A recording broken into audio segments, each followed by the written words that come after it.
Second Book of Samuel, chapter 10. David defeats the Ammonites. Sometime after this, King Nahash of the Ammonites died, and his son Hanun became king. David said, I am going to show loyalty to Hanun, just as his father Nahash was always loyal to me. So David sent ambassadors to express sympathy to Hanun about his father's death. But when David's ambassadors arrived in the land of Ammon, the Ammonite commander said to Hanun, their master, Do you really think these men are coming here to honor your father? No. David has sent them to spy out the city so they can come in and conquer it.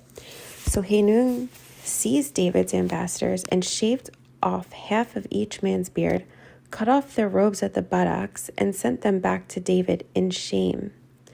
When David heard what had happened, he sent his messengers to tell the men, Stay at Jericho until your beards grow out and then come back. For they felt deep shame because of their appearance. When the people of Ammon realized how seriously they had angered David, they sent and hired 20,000 Aramean foot soldiers from the lands of Beth Rehob and Zobah, 1,000 from the king of Maacah, and 12,000 from the land of Tob. When David heard about this, he sent Joab and all his warriors to fight them.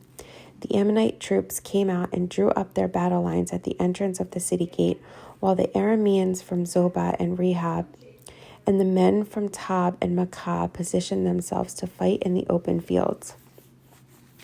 When Joab saw that he would have to fight on both the front and the rear, he chose some of Israelites' elite troops and placed them under his personal command to fight the Arameans in the fields. He left the rest of the army under the command of his brother Abishai, who was to attack the Ammonites. If the Arameans are too strong for me, then come over and help me, Joab told his brother.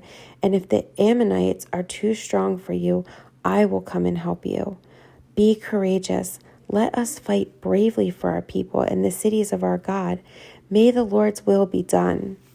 When Joab and his troops attacked, the Arameans began to run away. And when the Ammonites saw the Arameans running, they ran from Abishai and retreated into the city. After the battle was over, Joab returned to Jerusalem.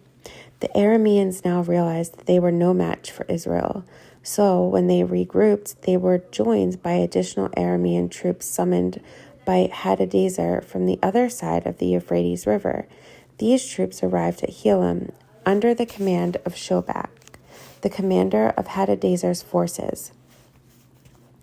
When David heard what was happening, he mobilized all Israel, crossed the Jordan River, and led the army to Helam. The Arameans positioned themselves in battle formation and fought against David.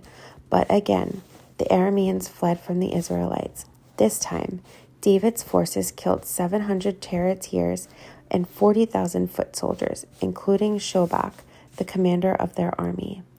When all the kings allied with Hadadezer saw that they had been defeated by Israel, they surrendered to Israel and became their subjects. After that, the Arameans were afraid to help the Ammonites.